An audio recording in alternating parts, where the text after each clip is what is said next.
key resources we've developed, and these are going to be made available to you, so you can do your own thing. So we're going to talk about the resources, and we're also going to talk, give you a sense of some teasers, if you like, about what you can do with them. That's the basic idea.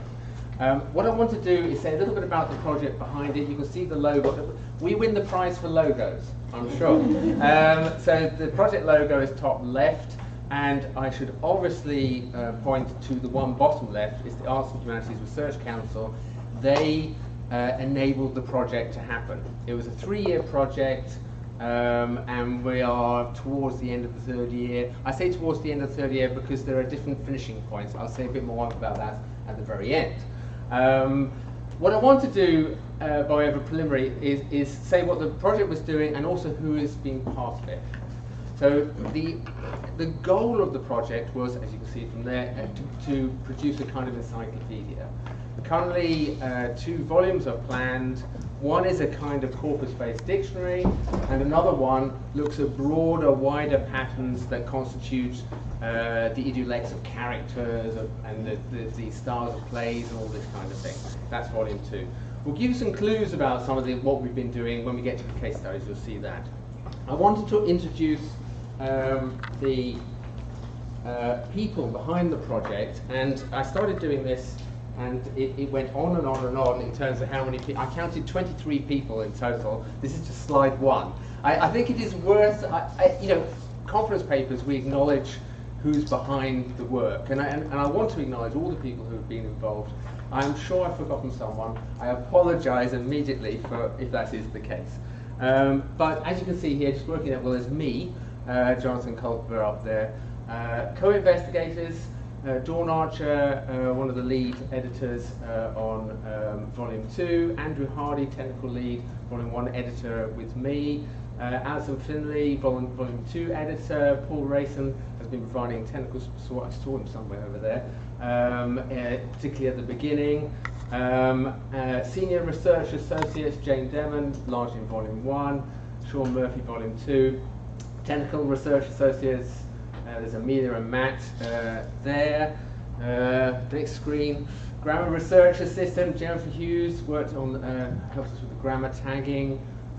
Senior Entry Compiler, Isolde, somewhere around over there. A whole army of compilers who help generate entries for the dictionary component. Technical Advisor, particularly with respect to spelling variation, Alistair Barron, who I think is somewhere, I'll bring at the back. And Project Administrator and Communications Officer, most of you have had contact with Matthew because he's helped organise this event. Yeah. And Tony McHenry there, who's been our Chief Advisor, particularly with strategy. And last but not least, David Crystal, who's chaired our panel meetings and helped advise the project.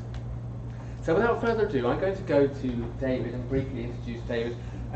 We are so lucky on this project that we have such magnificent people as part of it. David is going to talk to us in a moment. We've also got Tony, who will talk second. And in a sense, they embody particular areas. If you want to meet a sort of embodiment of English language, I would say it's David Crystal. I am definitely not going to attempt to list the works he's produced because I can't read them at the same rate he writes them. And they, I mean, I have heard some people say, oh, just popular works. It is not true. If you look at what David produces, there's some monumental stuff. My absolute favourite came out, what, 3 years ago. It's a dictionary of original Shakespearean pronunciation published by OUP, I think. It is a monumental work, and it's monumental in empirical terms. The labour to actually achieve it, it's really an application, it's applied historical phonology. David traced, looking at spelling patterns and other things, rhymes and puns and so forth, he traced, he accrued the evidence for what the pronunciation of a particular word would have been in Shakespeare's time. And it's all in this work. It's an absolutely stupendous piece.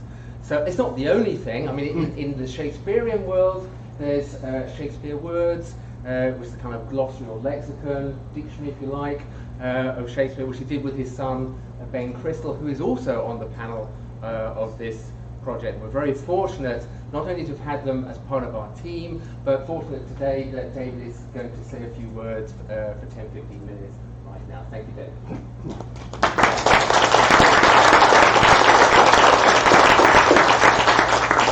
Well, it's been an absolute delight.